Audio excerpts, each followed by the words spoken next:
Magandang araw mga bata! Sa araw na ito, pag-aaralan natin ang Aralin Panlipunan 1, Week 2, Quarter 1 na tumutukoy sa pansariling pangangailangan. Layunin natin na nailalarawan ang pansariling pangangailangan, pagkain, kasuotan, tirahan at iba pang mithiin para sa Pilipinas.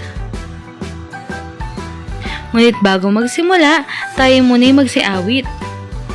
Tara, sabayan niyo ko. Awitin natin ang awiting ito. Ang gatas at ang itlog ay pagkaing pampalusog. Ang saging at papaya ay pagkaing pampaganda. Ikaw ay uminom ng gatas at kumain ka ng itlog. Hindi magtatagal at ika'y bibilog. Alagaan mo ang manok, bibigyan ka ng itlog. Ang gatas at ang itlog ay pagkaing pampalusog.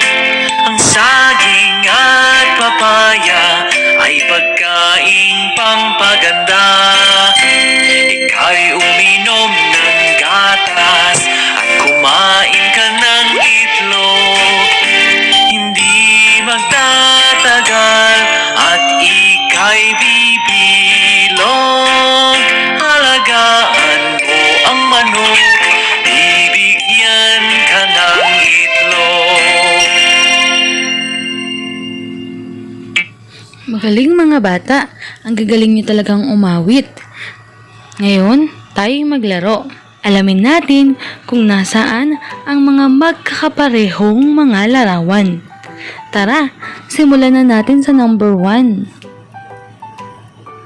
Nasaan kaya ang kapareho ng bahay na ito?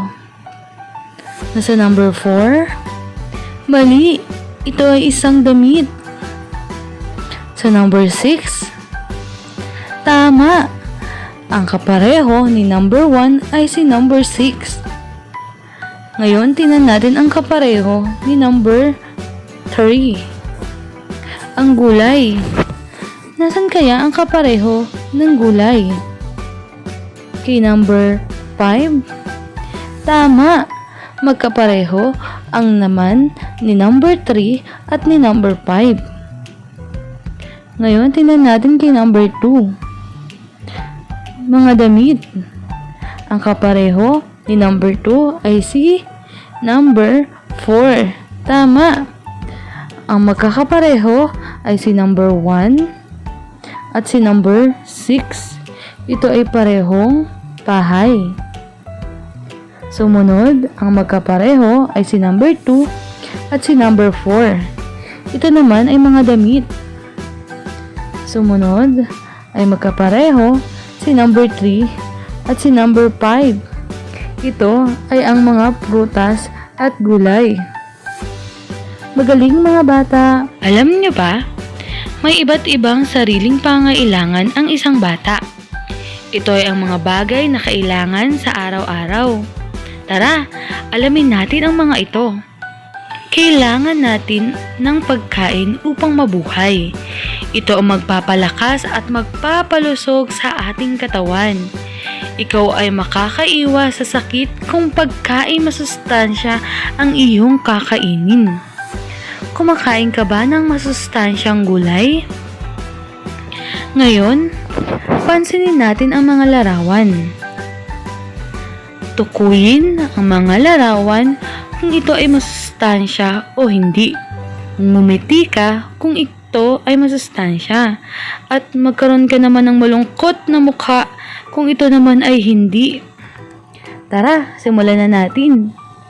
Ang price kaya, masustansya ba ito? Kung ikaw ay nakasimangot ngayon, tama ang iyong sagot. Hindi masustansya ang price.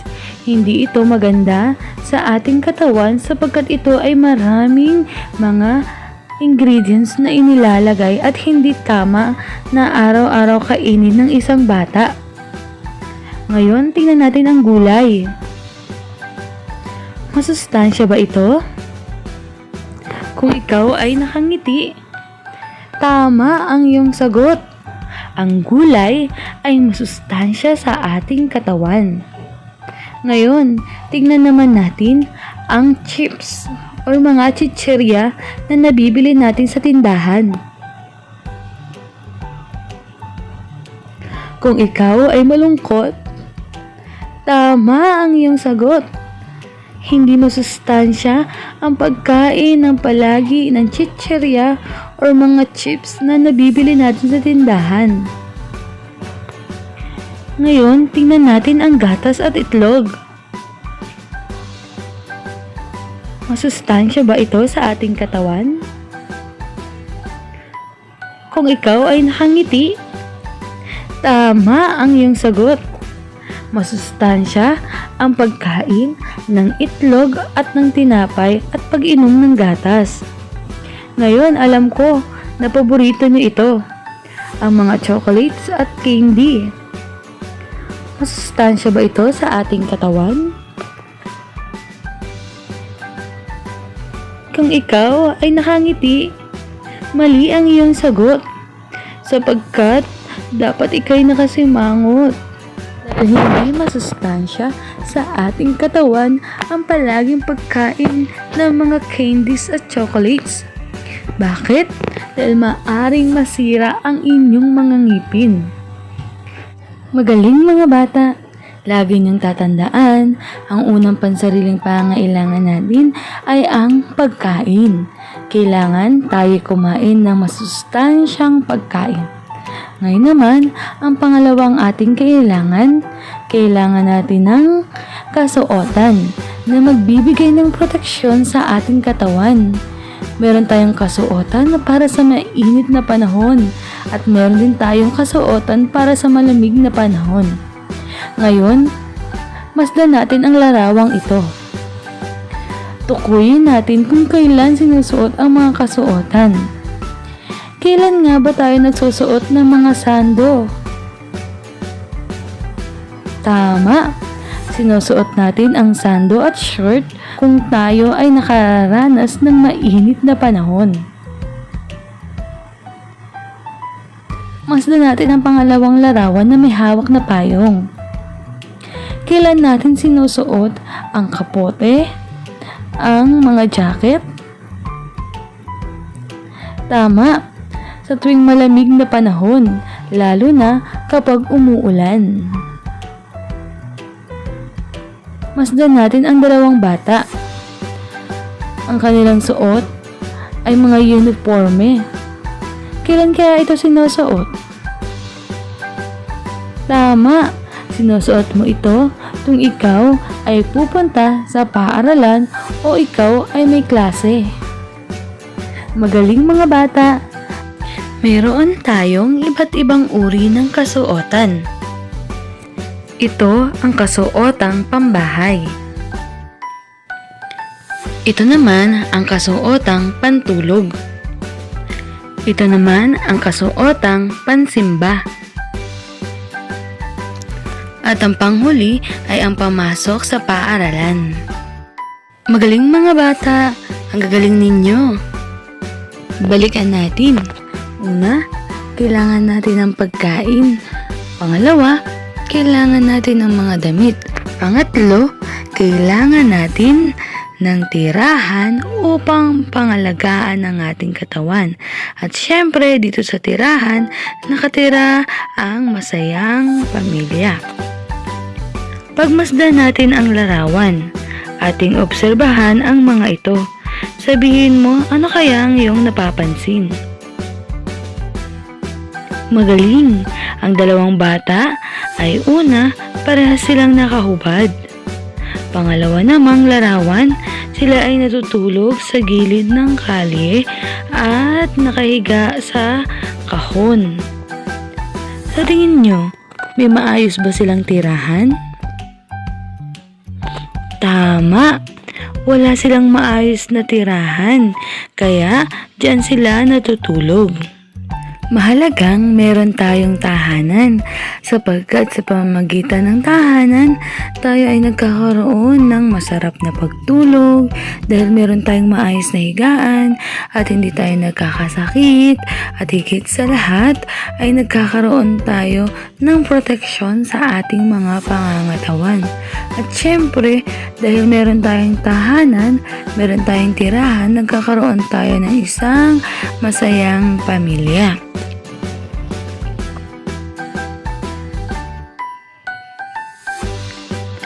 Mahalagang malaman natin na ang pagkain, damit, at tirahan ay ilan sa mahalagang pangailangan ninyo bilang isang bata.